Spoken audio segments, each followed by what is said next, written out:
How real-life tragedy inspired the dark world of Squid Game. Squid Game, Netflix's brutal dystopian drama, isn't just a twisted fantasy.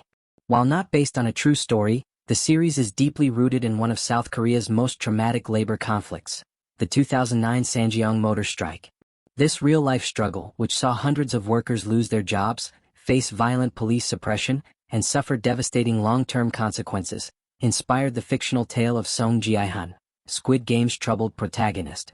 Released in June 2025, the third and final season of Squid Game concludes the story of Gi-hun, whose descent into desperation was modeled after the very real economic hardships endured by ordinary workers during the Ssangyong conflict.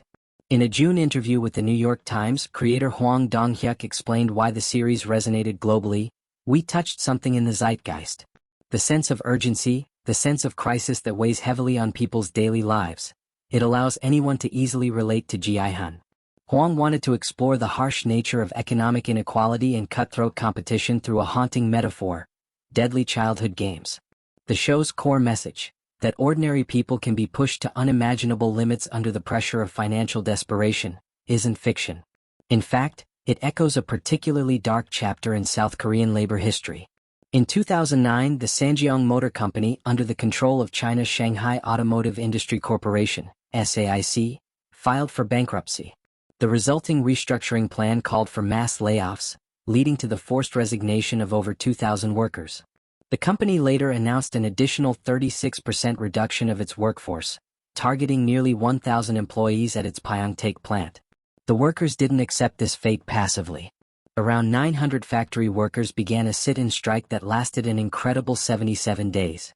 The peaceful protest quickly spiraled into chaos. The South Korean government responded with overwhelming force. Police turned off the factory's water supply, fired rubber bullets, used tasers, and physically beat the strikers. The New York Times described the factory as having virtually become a war zone. What began as a labor protest became one of the fiercest and most violent worker struggles in modern Korean history. Hwang Dong-hyuk was deeply moved by this tragedy. In a 2021 interview with AFP, he said he wanted to show that any ordinary middle-class person in the world we live in today can fall to the bottom of the economic ladder overnight. That sentiment became the foundation for Gi-hun's backstory. In Squid Game, we learned that Gi-hun once worked at Dragon Motor, a thinly veiled reference to Ssangyong, which means double dragons in English.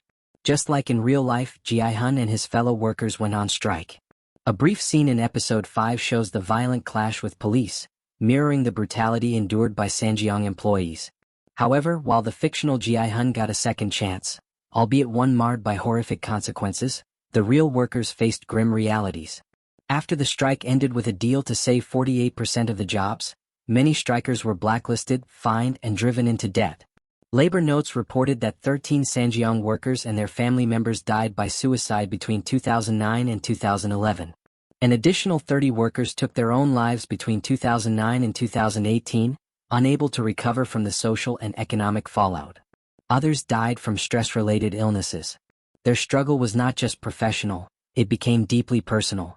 In a December 2024 interview with the Japan Times, former Ssangyong worker and union leader Lee Chang-kwon said the popularity of Squid Game left him feeling empty and frustrated.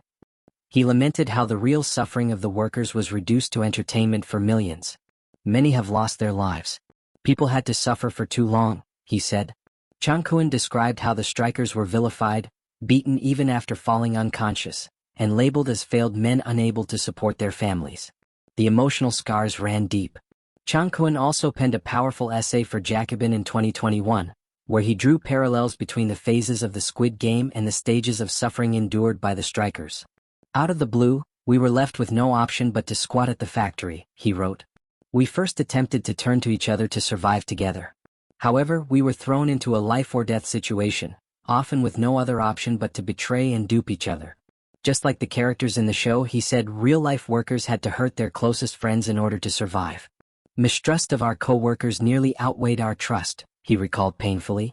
Despite the massive international success of Squid Game, Chang-kwon believes that the series hasn't significantly improved the state of labor rights in South Korea. Despite being widely discussed and consumed, it is disappointing that we have not channeled these conversations into more beneficial outcomes, he said. The show's global impact may have spread awareness of Korean labor issues, but real policy change remains elusive. Ultimately, Squid Game isn't just a chilling drama or a pop culture phenomenon. It's a cautionary tale. It reveals how capitalism's dark underbelly can force even the kindest people into brutal choices. It also serves as a memorial to the forgotten workers who paid the ultimate price, not on a fictional playground but in the factory floors of South Korea. By drawing inspiration from true events, Hwang Dong-hyuk made Squid Game a powerful mirror reflecting society's deepest failures. It's a fictional nightmare grounded in real-life suffering. Behind the violent games and haunting visuals lie the voices of people like Lee Chang-kwon, people who fought, endured, and were ultimately abandoned. Their pain shaped one of the most impactful stories of our generation, even if their real-life struggle is still waiting for justice.